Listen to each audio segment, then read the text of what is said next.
Poursuivons avec le 5e et dernière interview. Nous allons accueillir sur scène l'autrice de Terre promise, Bénédicte Dupré de la Tour, accompagnée de David Medioni.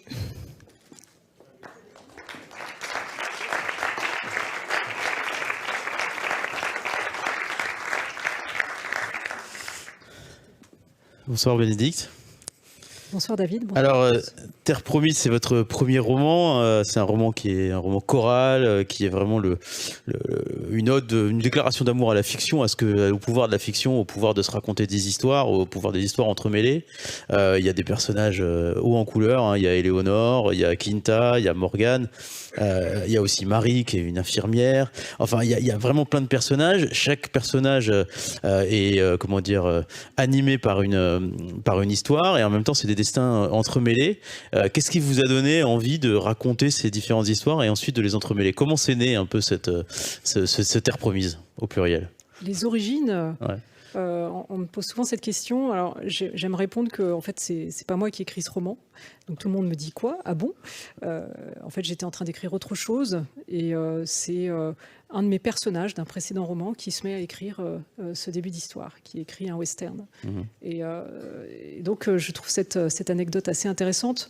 Notamment parce que je pense que en confiant l'écriture d'un roman à un de ses personnages, ça libère l'écriture, et ça permet d'aborder peut-être beaucoup de sujets malgré nous qui nous traversent, et on peut dire beaucoup plus de choses que si on écrivait par soi-même.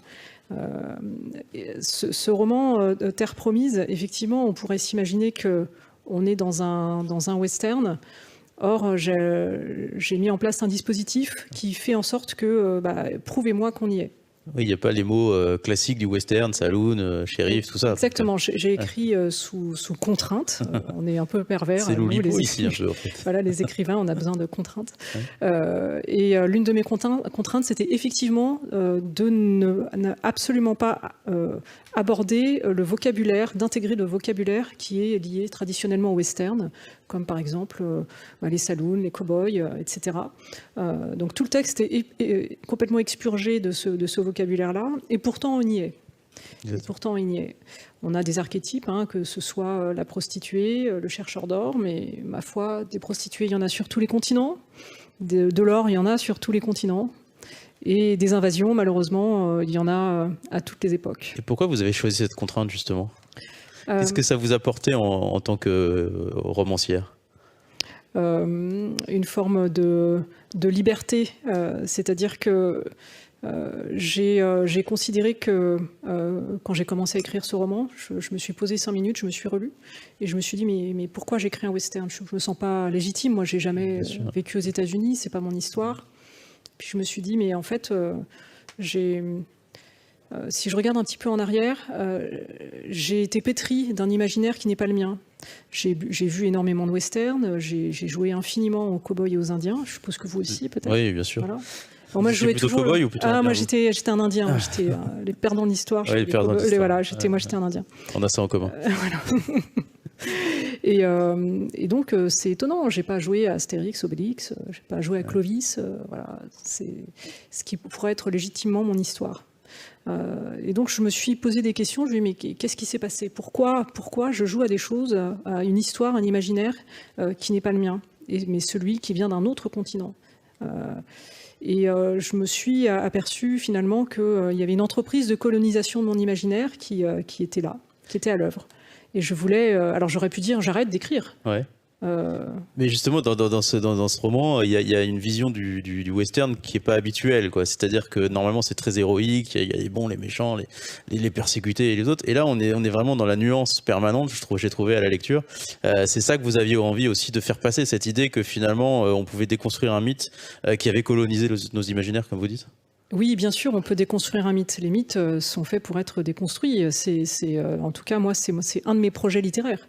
c'est de m'attaquer aux mythes, parce que ce sont de beaux mensonges. Voilà.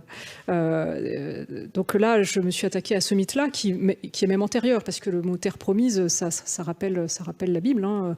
Voilà. Et à partir du moment, une guerre a besoin d'une belle histoire, hein, sinon on la fait pas, la guerre. Donc la terre promise, on nous promet un ailleurs, en se disant que la vie sera meilleure là-bas. Quelle erreur. Et pourquoi vous l'avez mis au pluriel? Je pense qu'on a... Vous, quelle est votre terre promise? Moi, j'en ai plusieurs, mais... Vous voyez, donc on les met au pluriel. D'accord, ouais, je comprends. Et par rapport au thème du livre, je trouve qu'il y a la résilience, il y a cette idée de l'injustice aussi. Est-ce que comment vous avez travaillé cette matière finalement que vous aviez dans votre imaginaire du western pour ensuite le rendre crédible quelque part?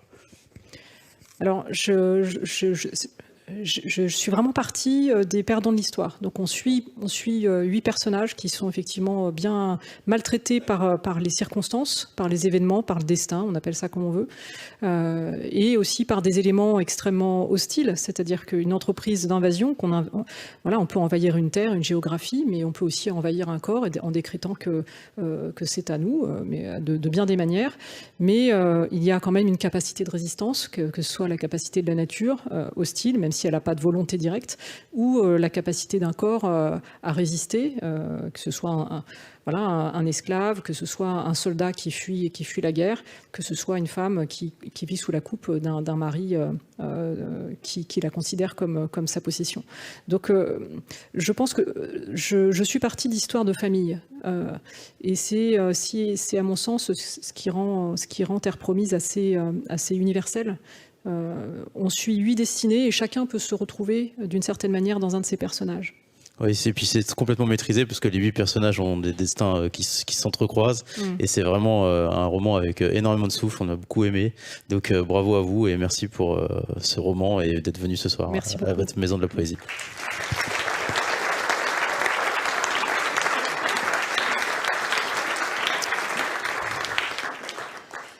Merci beaucoup, Bénédicte et David.